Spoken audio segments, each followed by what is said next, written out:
Danes je najin tretji dan potepanja po vzhodni Turčiji in sicer prispela sva v mesto Şanlıurfa.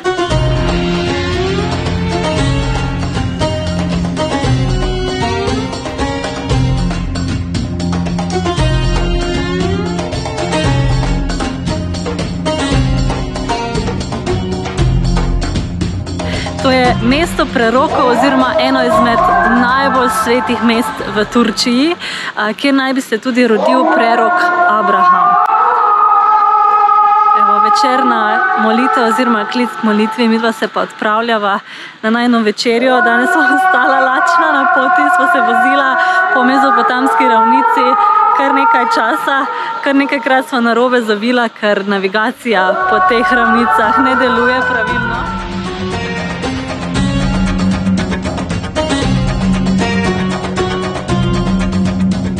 Geldi. Bu kanalı. Evet, neydi bu? Bu mırra. Mırra. Yöresel Urfa lezzeti. Niye böyle? Espresso tarzı için. Yere bırakılmaz fincan. Yere bırakınca içi altında olmadan kalkmaz. Bak. Duyuyorsun değil mi? Geçmiş olsun. Bu şişi girmeden kalkmaz. Altın bitti. Bu cezve de özel sanki abi. Tabii. Güngün. Bunun ismi güngün. Ama bunun içinde pişirmiyor sen. Böyle güngünde kaynar. Öyle de. Buna mı kaynatıyorsun? Tabii bunda kaynar. Aha. Görmüyorsun siyahlaşmış artık. Mırra. Geçmiş olsun. İçini dolduruyorsun. He. Şu neyle dolduruyoruz? Valla bilmiyorum. Onun içine girer mi? Onun eli tutulmaz. Gece bizi yaktı bu. Yaptık yine yaptı. Hadi görelim. Gelişte. Öyle de kalkmıyor diyeceğim ama. Abi bunların iki küçüğü daha var biliyorsun.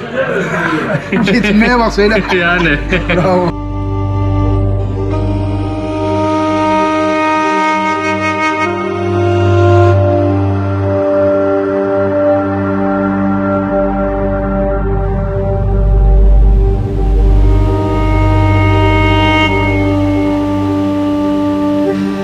Herkese günaydın. Günaydın. Bugün Balıklı Göl'deyiz. Bu zaten en meşhur olan yer Evet. Şanlıurfa'da. Ya, inanç olarak burada neden bu kadar çok ziyaret edildiğini hikayeyi eve anlattıktan sonra gerçekten düşüneceksiniz. 2000 let pred našim štetjem se je na tem predelu nahajalo Babilonsko kraljestvo. In vladar tega kraljestva je bil kralj Nemrut, zelo pohlepen vladar, ki je v tistih časih en dan se zbudil in videl v svojih sanjah zvezdo. Tako je sklical vse poznavalce sanj, da mu razložijo, kaj to pomeni. Ti mu povejo, da se bo rodil otrok, ki mu bo iz njegovih rok vzel kraljevstvo. Zato skliče svojo vojsko in jim naroči, da pobijejo vse otroke, vse noseče ženske in torej vse, ki se bodo na novo rodili. Preroka Abrahama vsi poznamo iz stare zaveze, pa tudi poznanje v islamu. V tistem času je bila njegova mati ravno tako noseča. In zato, da se ne bi spoznalo, da je noseča, si je svoj trebuh zavezovala s takšnim visokim pasom, ki je bil narejen iz blaga. In takrat, ko se je približeval čas, da gre roditi, se je zatekla v jamo, ki se danes imenuje Mevlidi Halil. In tam seveda rodila Abrahama.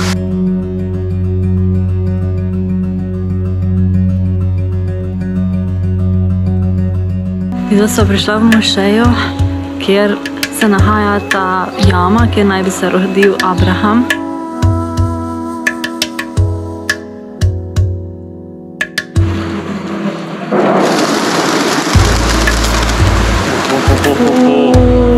Voda za ženske in moške ločena, teda jaz moram iti na posebni vhod in Tolga mora iti na posebni vhod.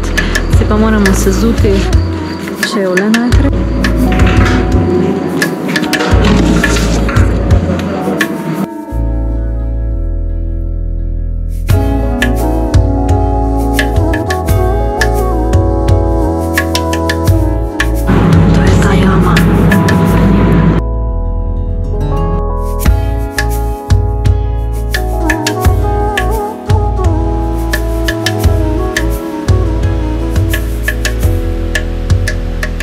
Minejo Nemruta, Abraham seveda odraste in se nekega dne vrne v mesto. Izve, da se v mestu dogaja festival. In ta festival je bil organiziran strani kralja Nemruta in povabljeni so bili vsi njegovi prebivalci. Medtem ko Abraham reče, jaz se pa tega festivala ne bom udeležil iz principa, ker ne podpiram torej vaše vere. Ko to sliši kralj Nemrut, mu pa naroči, ok, bodi pa tam pri teh kipih in jih tam straži. Abraham se odpravi k tistim kipom in najde nekje na vogalu eno sekiro. Vzame to sekiro in začne sekati glave vseh tistih kipov, ki jih naj bi stražil. Ta zadnjega, največjega pa pusti in mu na glavo obesi tisto sekiro. Festival se konča, vsi pridejo nazaj, se vrnejo, vključno z kraljem Nemrutom, pokliče Abrahama in ga vpraša, kaj se je zgodilo s kipi, kdo jim je posekal glave. In Abraham reče, tisti, ki ima sekiro, tisti je tole naredil. In sekira je bila seveda obešena na glavo enega tistega največjega kipa. Kralj Nemrut se razjezi, pravi, kako je to možno, saj pa on ni neživ, on nima ne moči, kako naj bi to naredil.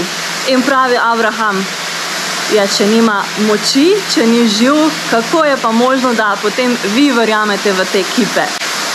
In takrat se Nemrut razjezi, bil je ponižan s svojimi podložniki in naroči, da ubijejo Abrahama. Vsem prebivalcem da nalogo, da prinesejo vse, kar se da zažgati na tole mesto, kjer se midva sedaj nahajava, in da vžgejo največji ogenj na svetu. Ko pride čas, da Abrahama vržejo v ta ogenj, to se je dogajalo na mestu, kjer se danes nahaja grad, tam pripravijo topove, da bojo potem izstrelili Abrahama v ta velik ogenj. Ravno ob trenutku, ko naj bi se to zgodilo, da naj bi Gabriel ponudil roko Abrahamu, da te povlečem iz tega ognja, da te rešim. In Abraham pravi, ne, jaz ne rabim nobenega drugega rešitelja kot mojega Boga. In takrat Bog naroči ognju, da naj bo milosten, da naj bo spoštljiv in da naj bo hladen do Abrahama. In Abraham je vržen v ta neverjetni ogenj in po legendi, takoj ko naj bi Abraham priletel v ogenj, se ogenj spremeni v rajski vrt, oziroma v ta bazen in tista drva oziroma oglje, ki je gorelo, se pa naj bi spremenilo v ribe, ki so danes še vedno v tem bazenu in veljajo za svete ribe. Şimdi balık yemi alayım da biraz balıkları yemleyeyim. Ne kadar abi? Ben bir tane lazım bana. Evet, balık yemi aldık. Aha, bak bak. Sen mi attın? Yok. Niye bunlar neye saldırıyor böyle? Daha balık yemini atmadan balıklar saldırıyor. Tut bakayım bir. Bak.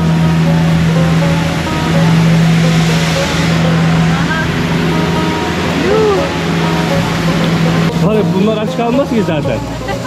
Ama hep yiyorlar, şişmişler ya. Burada balıklar aç kalmaz. Buraya günlük ortalama o kadar çok ziyaretçi geliyor ki.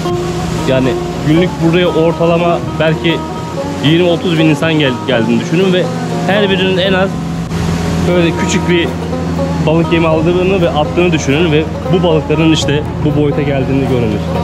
Koca koca. Etrafta bu şekilde. Ve buraya Balıklı Göl, hemen Urfa Kalesi yanında. Ondan sonra caminin adını yine unuttum. Mevlidi Halil Camisi var hemen yanında. Zaten bölgede her şey burada çok yakın, yan yana. Yani gezme konusunda hiçbir sıkıntı yaşamazsınız burada. Doğru. Yani ulaşım konusunda da bütün zaten turistik yerler, her şey burada yan yana olduğu için, gelecek kişiler için söylüyorum. Yani düşünmeyin ulaşım konusunu nasıl yaparız filan. Zaten geldiğinizde bu otelinize yerleşin burada bölgede. İstediğiniz her yere yürüyerekten rahatça gidebileceğinizi düşünüyorum.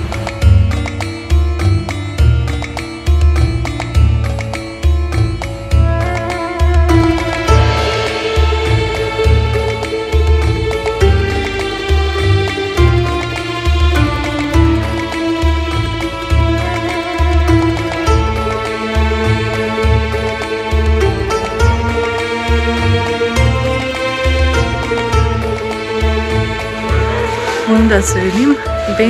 En azından benim için Şanlıurfa Arap kültürüne Türkiye'deki en yakın bir şehir. Yani giyim böyle çok benziyor. Evet. Adamlar da yani böyle biraz garip ya. Ben Türklere benzetmiyorum. Adamlar işte Orta Doğu'nun insanları. Sert. Biraz. Evet. Antep'le arasında aslında çok bir kilometre fark da yok baktığında. Evet. Bir 150 kilometre. Ama dünya Ama kadar fark var. Aslında baştan sona kadar bence bir değişim var. Var. Aynen. Yani biz hemen hissettik. Dün geldiğimizde işte hem otelde hem dışarıda yediğimiz yemekte. Yani hissettik Tabii. farkı.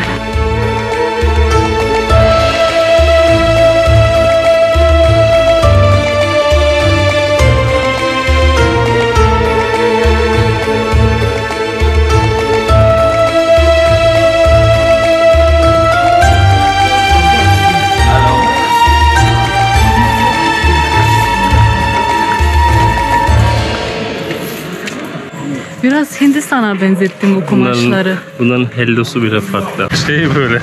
Sert hello. İstanbul'da bile o kadar kumaş yok. Yok. Yani pazarda bulamazsın.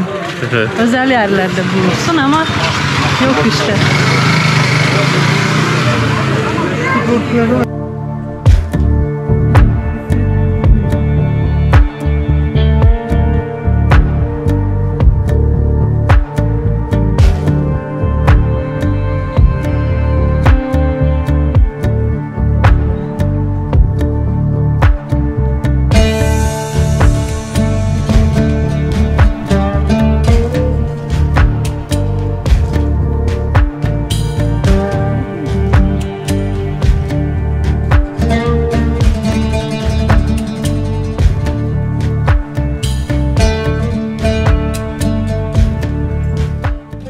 Yürüyünce bir tane çocuk çıktı karşımızda.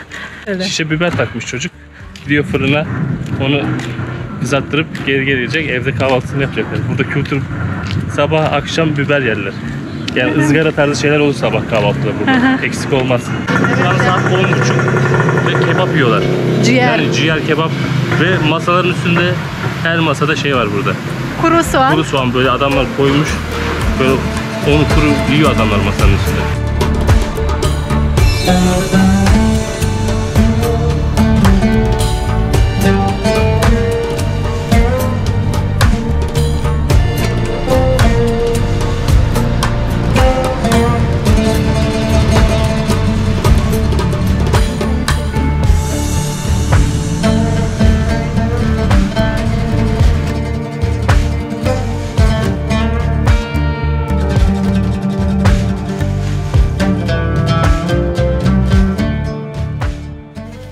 Medtem ko za seboj puščava zanimive stare ulice Bazarja v Šalni Urfi, se odpravljava v kraj, ki je prepojen z zgodovino in zgodbami. To je mesto Haran, ki se nahaja v neposredni bližini sirske meje in tukaj živijo Turki arabskih korenin. Zase pravijo, da so Arabci. In midva sva imela priložnost se pogovarjati z domačinom, ki nas je popeljal naokrog po zanimivih poteh, ki že stoletja osvajajo popotnike svilne ceste.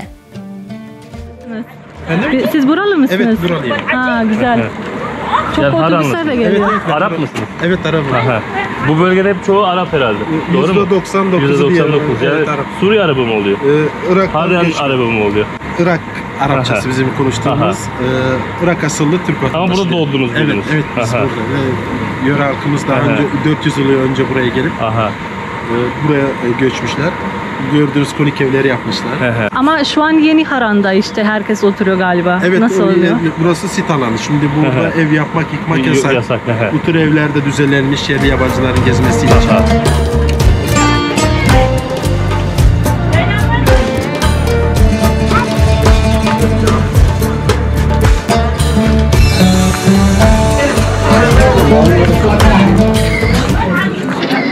Bu tür evler 300-400 yıllık evler. Aha. Dedelerimizden kalma. Aha. Bu evlerin özelliği yazın serin, kışı sıcak. İklime göre yapılmış. O zaman halkımız buraya gelirken kaledeki, üniversitedeki tuğlaları toplayıp gördüğünüz tuğlaları toprak saman karışımı. Samanla mı var bu? Evet. Aynen. Bu saman amacı toprak su değdiğinde veya yağmur yağdığında herhangi düşmesin diye. Anladım. Eskiden de işte kışın ortaya büyük bir mangal ekiliyor. Mangalın ısısı her odaya yayılıyor. Yaklaşık kaç kişi böyle otururdu? Büyük aile yani şey oluyor. Daha önce burası 15-20 kişilik bir nüfusa ait. Hayvanlarıyla birlikte yerleşiyorlar. Daha önce de hayvanların nefesleriyle ısınıyorlarmış. Şu an bulunduğumuz bir köy mü yoksa bir ailenin? Bir aile. Bir ailenin olduğu yer değil mi burası? Bir aile. Çocukları, gelinleri hepsi bu evde. Bizim dedemiz diyelim burada yaşamış. Yani 30 yıl önce burada yaşanıyordu. Yani bundan 30-40 yıl öncesine kadar yaşanıyordu. Evet yaşanıyordu. Biz gördük yani yaşadıkları. Sonradan yavaş yavaş betonlaşmaya geçti. Yaklaşık 25 yıldır GAP projesiyle buraya sular geldi. Tarlalar artık sulu oldu.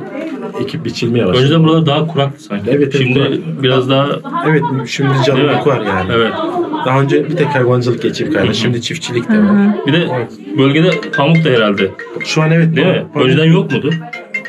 O zaman yoktu pamuk. Şu an biz yolda gelirken mesela gördük pamuk. Pamuk evet. Aha. %90'ı şu an pamuk. Pamuk evet. Pamuk Zaten burada. Urfa denince artık pamukla Pamuk evet.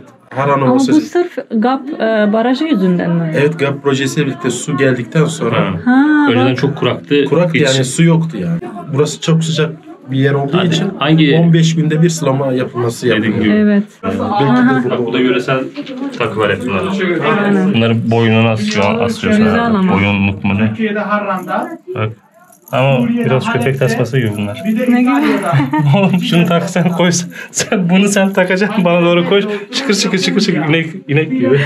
Tabii ki. Baksana. İster misin böyle? İnek Beni sana her gibi. yerde bulursun. Evet. Şimdi yöresel kıyafet giyecek ama. Aha.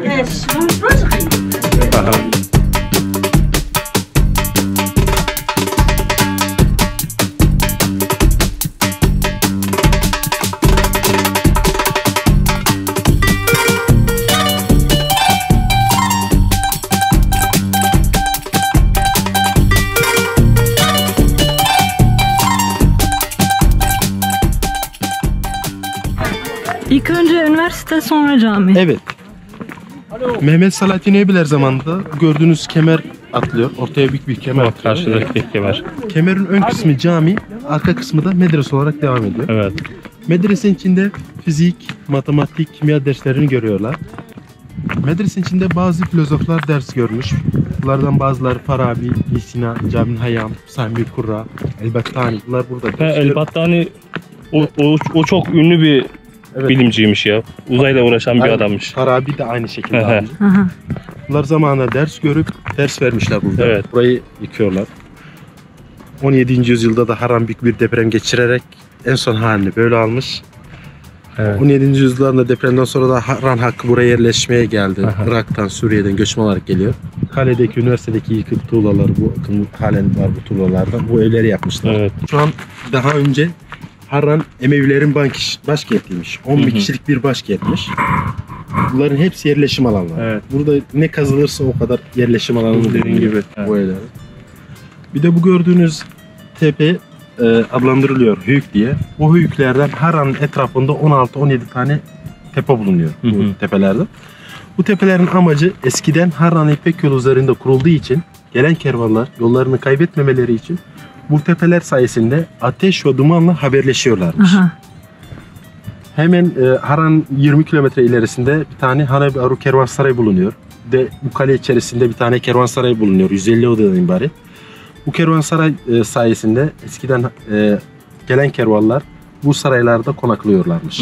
Bu gördüğünüz bu yeşilliklerin hepsi şu an pamuk. Bakın arada bir mısırlar var. Evet. Burada pamuk, mısır, buğday yetişir. Sebze meyve de ekildiği zaman o da yetişiyor. V mestu, kjer se zdi, da se je čas ustavil, zaključujeva to epizodo. Ne pozabi stisniti enega všečka na ta video in lepo vabljen oziroma vabljena, da se nama pridružiš na tem potovanju in na naslednji epizodi, v kateri se podajamo globoko v neraziskano Turčijo. Vključi zvonček za obvestila, da je ne zamudiš in se vidimo v 5. epizodi.